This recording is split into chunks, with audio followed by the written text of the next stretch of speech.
Welcome to this morning's edition of Bury Your Bookie. I'm Jeff DeForest. Very happy to have you guys with us. We got off the beaten path a little bit yesterday, betting some mixed doubles tennis. Think about the depravity that's involved there. And we were right about one thing and wrong about the other. But if you manage your money properly, you could have come away with a profit. And you're thinking to yourself, let's say that you had any venture that you knew that in the span of a short period of time, you were going to be able to make a 50% profit on your investment. There was a way to do that yesterday, although I don't know that we would have had the discipline to do it. But nonetheless, you can always find a way maybe to grind out a profit if you're not always shooting for the big score. No guarantees, of course, because you had to have a mixed doubles team that had never played together before win a match, which they did. We were talking about the McNally-Musetti pairing. We had them winning the whole thing at 20-1, possibly. Unfortunately, they got eliminated in the next round. But our recommendation that you go ahead and lay 160, a hideous notion, lay 160 to win 100. That hurts even to say. On a tennis match where this was a new concept where they had these stars singles players teaming up in mixed doubles at the U.S. Open a week prior to the actual tournament taking place. And there was some controversy about it that we discussed, that they were depriving the regular people that were on the mixed doubles tour, and mentioned that the last thing on earth you ever want to do, and maybe this should apply to betting on it, is play mixed doubles. Because whoever you're with, they're going to be upset with you. If you win, I guess maybe even then you're facing some criticism. But if you lose, certainly it's your fault. And if you decide to switch sides, then there's always the stigma attached to the idea that why would you rather play with her than me? I don't know. Is it just men that experience this, or women seem perfectly happy playing mixed doubles? In this case, they were playing it at a very high level, hybrid kind of format, four game sets. And we're encouraging you to bet on it. And I guess we're feeling a certain amount of guilt about that. It is National Radio Day today. I did want to mention because I had about a 40-plus year career on local radio in the Miami-Fort Lauderdale area. I guess you could include Palm Beach in there. And I literally was one of those guys, and a lot of people thought because I was getting fired all the time, that wasn't the case. I usually was leaving one station for another for a more advantageous position. There were other extenuating circumstances, and certainly nobody in that business is immune. You don't know. It's kind of like Angelo Dundee would say about a boxing champion, and he would say, you really don't know what the fabric of this guy's character is as a boxer until you see how he reacts to losing one time. All right, or getting knocked down, that they should face some adversity, and that would really be the test of a champion.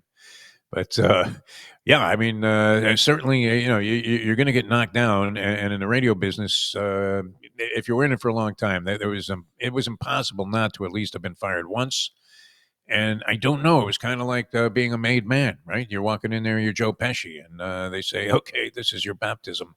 You're fired. But nonetheless, I ended up at a lot of different stations here. I had to make a list of them because I went from left to right on the radio dial, as many people used to say, who came up with that statement? And they're going to go from left to right on your radio dial.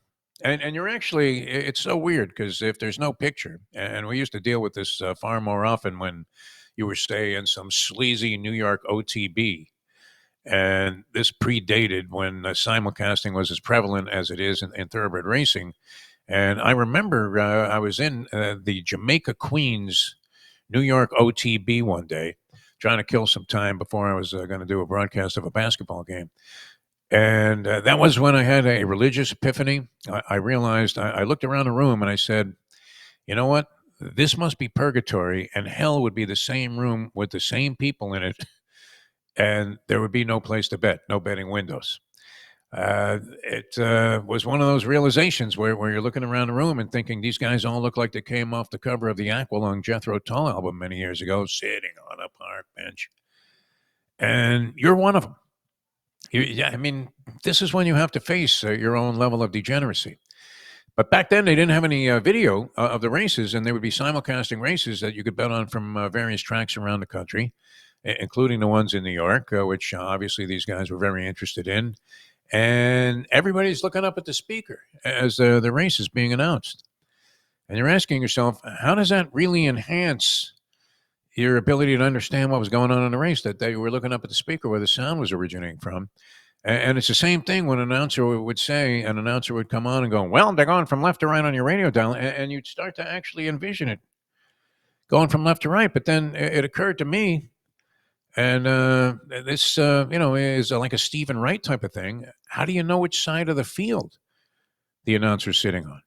So they could be going the opposite direction, and the whole time you're listening to this game and you're confused. But that was part of the beauty of being in radio. It was theater of the mind. I loved it. The industry eventually was killed by corporate executives and the lack of understanding that each local market has its own particular flavor and its own particular vibe. And you can't get that by putting on the Brady Quinn show, which is one of the guys actually the last time I got fired, which was the last time I was on an actual radio station.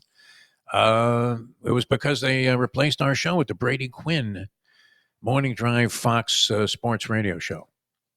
I would venture to say nobody in the entire No Filter audience of all shows spends a lot of time listening to that particular program. And yet they felt it was important to be in the Miami market. And that was the end of a glorious run. That included stints on 560, 610, 640, 790, 850, 940, 1230, 1400, 1470.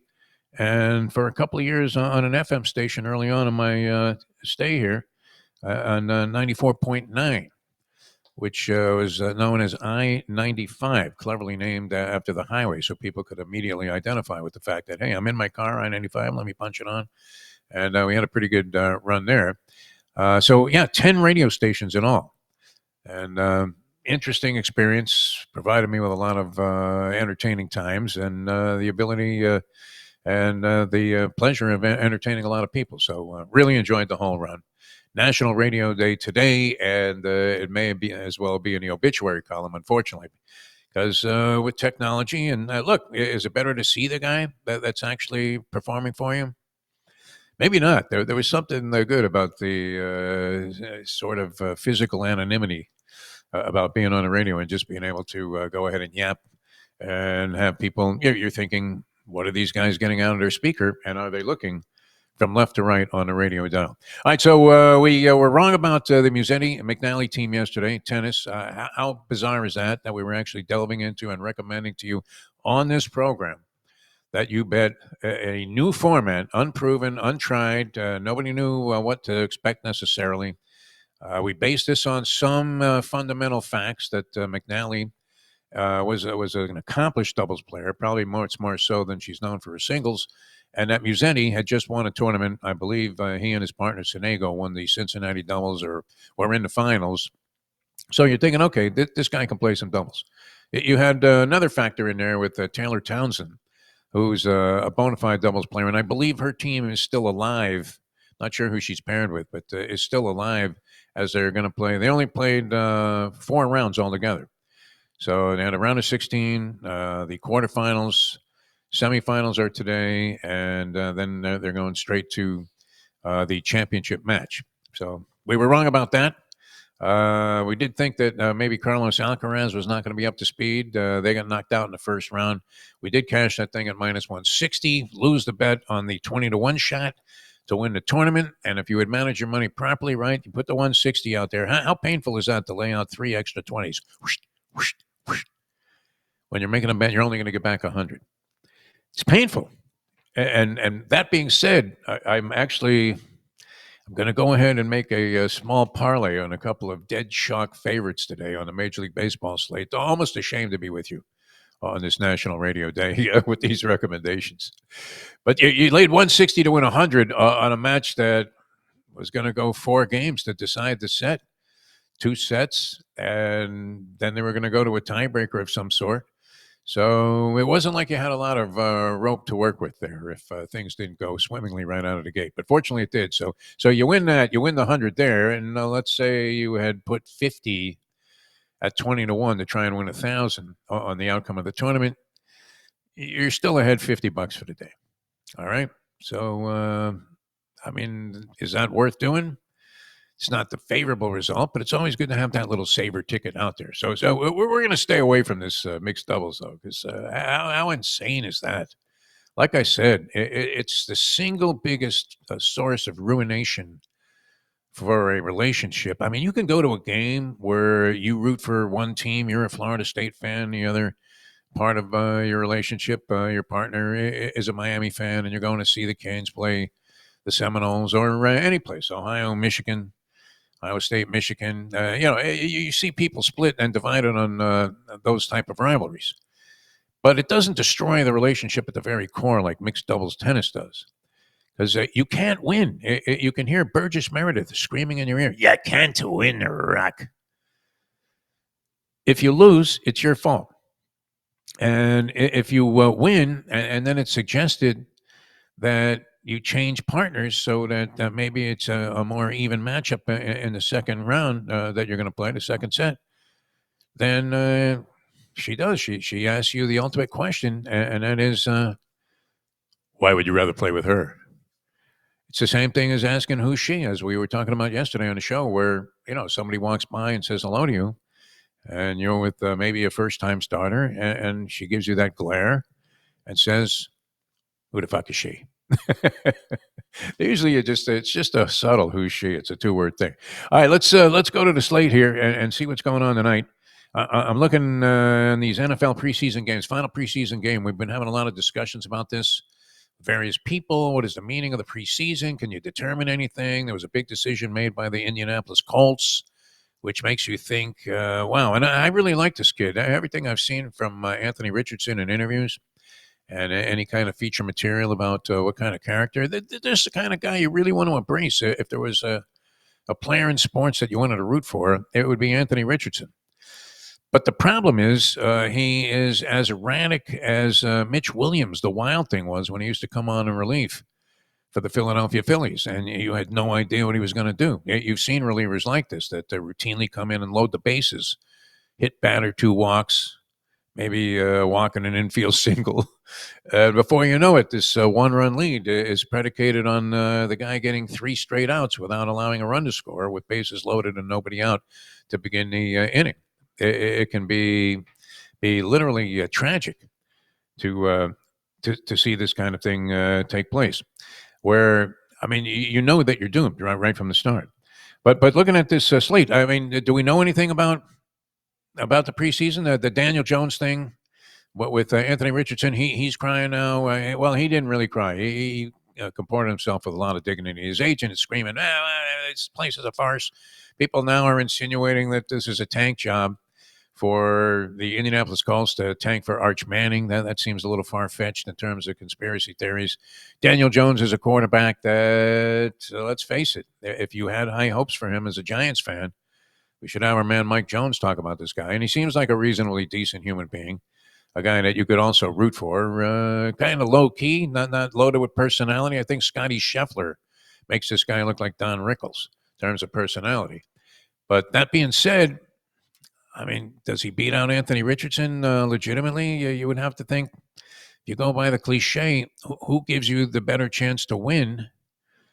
Sadly, and not necessarily with any encouraging type of component to it, it probably is Daniel Jones, because when you can't throw with any kind of accuracy as a collegian, I don't know what these guys were thinking. The Indianapolis Colts. Here, you talk about just buffoon-like assessments of talent. How is this guy going to all of a sudden magically find his stroke as a pro quarterback? And they were able to hang in there in some seasons now with decent defense. But that was one of those early season indicators. One thing that at least we could see that came out of the preseason was a somewhat injured Anthony Richardson. He had a finger issue. Was beaten out for this job by Daniel Jones. Other than that, pretty hard to make any kind of definitive conclusions about anything that's happening. I don't know if you've changed your opinion about any teams based on what you've seen in the preseason. I had the Bears going to the Super Bowl after watching Caleb Williams' opening drive. But let's face it, that's not reality. But all of these NFL final preseason games where we really have no idea what the agenda of the teams is going to be, except to not get anybody hurt. Maybe they're looking at a couple of guys that might be at the bottom of their roster. It's possible. But I would, as we recommend always, I would tread very carefully here. I'm not sure you can have a overwhelmingly strong opinion about any of the sides. The totals, you're also thinking that things are going to be very subdued in these final exercises here before the regular season gets underway because the totals, which I don't have the numbers on this, but I'm assuming that the overs have had an outrageous edge this year. Looking at the scores of games, all in the 40s and higher, and the totals, I think, have had to go overwhelmingly in the over category after last year's unders were prevailing to ridiculously high ratio. And as we've mentioned before, it was somewhat. I didn't consider it insulting, but the disparaging comments that were made about my assertion that people that bet on the preseason are insane. They could have hurt even the thickest of skin souls. But the overs were definitely an advantage, and yet going into this week, you're seeing totals that are back and reverting back to what we saw last year when the unders were hitting at, as we said, an insane percentage. And you don't see any games here that are in the 40s. So the odds makers are assuming that this is going to be, you talk about vanilla. This is going to be the most simplistic football we've seen since they were wearing leather helmets. This is Woody Hayes' special here, 3 yards and a cloud of dust. All right, looking at baseball tonight. Is it possible? And this is Chalk City. In fact, my throat is even getting a little dry just thinking about gargling with milk of magnesia here and maybe taking down our adoring public with it. But I'm looking at the Yankees are going against, and they hit 9 home runs in a game last night. 9 home runs. They had 3 guys end up with 2 homers apiece in that ball game. You had Judge, Bellinger, and Stanton go back to back to back in the first inning. They went on to hit 6 subsequent homers, another one each by Bellinger and Stanton. Caballero, who came over from the Rays, had 2 home runs in a game. And that was the first time that the Yankees have had a trio of 2-run home run hitters in the same ball game since 1961, when it was Mantle, Maris, and of course that was a season where Maris set the record. And they're not booing; they're saying Moose. Moose Scarin did it. So this goes all the way back to 1961. We're talking about 39, 59, 64 years. It hasn't happened, and they hit 9 homers in a game. So are they hot? Or did they blow it all out of the chute? Did they shoot their wad, as people would say, and without trying to dive into anything that is not in good taste? But did they shoot their load, so to speak, yesterday, or is this a sign that they're coming out of it? The Yankee management, Aaron Boone, Brian Cashman, through the media, they've been imploring the Yankees to wake the fuck up. They were in the throes of that abysmal slump. You had Aaron Judge out of the lineup. They weren't doing anything right. The fundamentals are an atrocity, enough to drive any better and back for the Yankees crazy. So they're only laying 120 tonight to win 100 against the Rays, but the Rays are countering with Rasmussen, who clearly has to be their best pitcher, 10-5 on the season, a sub-3 ERA, something like 2.60, and the team's record in games that he starts is 14-10. Very prohibitive. The Yankees, of course, being on the road in this game, are actually playing at their minor league park. So I'm going to go ahead and take a shot that maybe that was an indicator last night that they're onto something with the bats, that they can get around Rasmussen somehow and pull off a victory, laying the 120 with the Yankees and parlaying that to what looks like the cinch of cinches on the board. I believe this is it's the third biggest odds on the board.